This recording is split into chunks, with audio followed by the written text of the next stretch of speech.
Hi guys, meron nga pala ako sa inyo ipapakita ng mga pinagbibili ko nung nasa Bicol pa ako. Yung pag-uwi namin sa Bicol, sobrang natambakan ako kaya mag-online haul tayo. So tara na, let's go!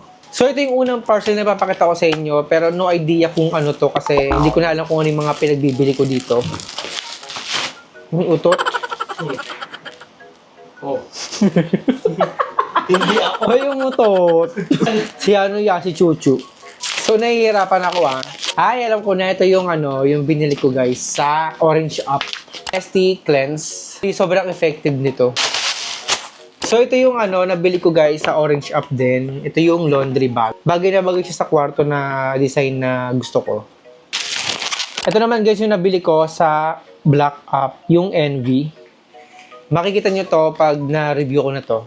Yung inuuna ko guys, yung mga maliliit na parcel na muna. Ito naman guys yung nabili ko sa Orange Up. And ito yung shampoo ko talaga na sobrang loyal na ako. Ayun. Kaya ako ito nabili kasi para pang dilig din or pang linis ng kotse. Ito naman guys yung nakabox naman. Ito yung nabili ko sa Black Up ata. Grabe yung kidlat na yun Lakas ng kidlat. Dito to, mama. Saan? Sa kami ng bahay, sa poste.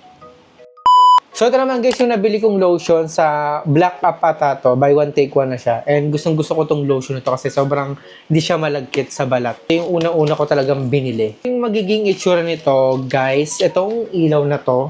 Ayan, kung nakikita niyo sa taas, sobrang ganda niyan. As in, ano siya, di-charge lang siya. Hindi mo na kailangan ng kuryente. Buksan na natin. May kasama pala siyang remote. Tatlo rin, syempre. Ito yung LED cabinet light. Ayan. Ito na yung pinakamahaba na binili ko. So ito guys, nabuksan na namin to kagabi.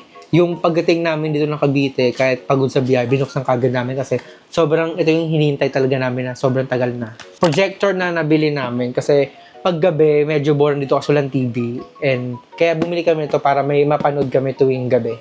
Ito pala yung kasama niya guys, yung projector screen, remote, power cord niya, HDMI na kasama, manual. Yung binili pala namin kulay ng projector is dark gray. Yung itsura niya, pag nakatalikod. And kapag nakaharap naman is ito. Hanggang na lang, bye-bye!